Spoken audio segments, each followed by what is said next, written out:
Here with us tonight, and his name is Tom Ledue. We've met his campaign assistants in the past, but now we get to actually hear him. Actually, we heard you in Waldoboro, but let's have a warm welcome for Tom Ledue.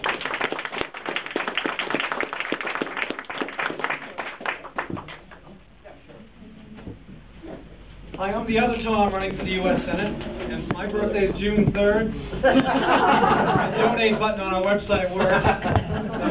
I wouldn't be offended at all if you mailed that in early. I'm an uncommon candidate, and some people say this Tom's the crazy Tom who's challenging the presumed incumbent. I'm an uncommon candidate because I haven't run for office before. I'm going to talk to you about 5 or 6 minutes. I'm going to just tell you a little bit about me, about why I'm running, and just walk through some of the core ideas of our platform.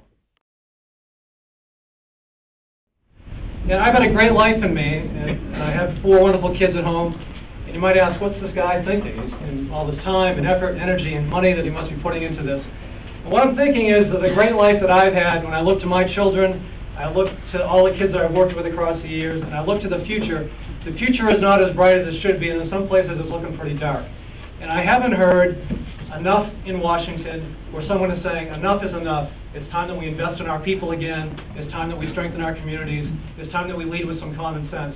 And so I entered this race with a very clear message, and I'll get into in a minute, that I hope would leverage the dialogue and help us change direction as a nation. The distance between our people and our government has grown by the month, and to a point where people believe too often that they can't affect change at all, that the government isn't theirs, that it belongs to somebody else. For too many people, our national government feels like a corporation and not like a democracy. You know, government of the people, for the people, by the people, for too many years doesn't mean anything anymore. And one of my hopes is that this candidacy can demonstrate to other people that we all have a right to step up to the table, that we all have good ideas, that everyone deserves to be heard. It's very clear to me that we're a nation that has become at war with itself. And what I mean by that is you listen to all of the budget pain around Maine this last year and the year before and the year before. And Maine is a great place. It's a great place to live, and we have much to be proud of. And yet we spent this whole budget season apologizing for it amongst ourselves because we have to give explanations as to why are we investing in our people.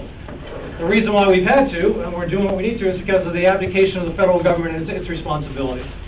One of the things I would want to do for us in Washington, is to remind our government that the best investment and its first priority must be to invest in our people. We need to break the money cycle in Washington. We need a new kind of experience. We need new kind of candidates that will go with a fresh perspective, with clear vision, with clear common sense ideas built on the genius of the Maine people. And I say that because we don't have time anymore for the status quo. I'm a very optimistic person, but when you look across the spectrum of issues, we need to turn the bus around in a hurry, and everything from foreign policy to energy policy to commercial policy, and I can keep going. We empower our people by making sure we honor the Constitution, and that there's a balance of power in Washington, and that the legislative branch exerts its oversight responsibilities on the executive branch. We absolutely have to strengthen our communities. Thinking locally has to become a national strategy if we want to grow in the direction we need to grow in, if we want to become a nation that's worthy of our ideals. And what I mean by that is I just spent 3 days in Washington County, in a great place where we can look at the great need of Washington County also holds great opportunity.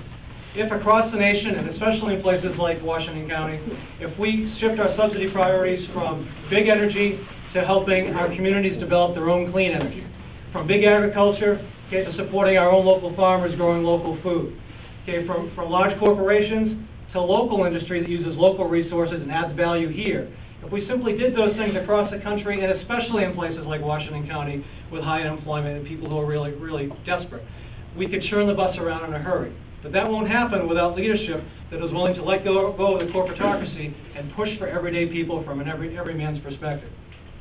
The third goal of my candidacy is to take those first two, investing in our people and supporting our communities, strengthening our communities, and we need to develop a stable and sustainable economy. We do that by weaning ourselves off of fossil fuels. I believe we should take 2.5% of our military budget, which is a very small percentage, and all of our energy subsidies, and invest those in creating new industries around solar, geothermal, wind, and sea-based hydro. Right now, we need bold leadership that is willing to say, we need to turn the bus around now. We don't have time for incremental change. We need to be aggressive. We need to push legislation that's going to help our people. That's why I want to go to Washington to work for you. I'll stay here as long as anyone wants to talk to me after the meeting, and I thank you for your time and hospitality. And finally, if we can bring one piece away from this, if we do the right thing by our people, it's the best business plan, it's the best economic plan we could ever come up with. And as Democrats, we have to be proud about that, and we have to toot that horn every chance we get. Thank you.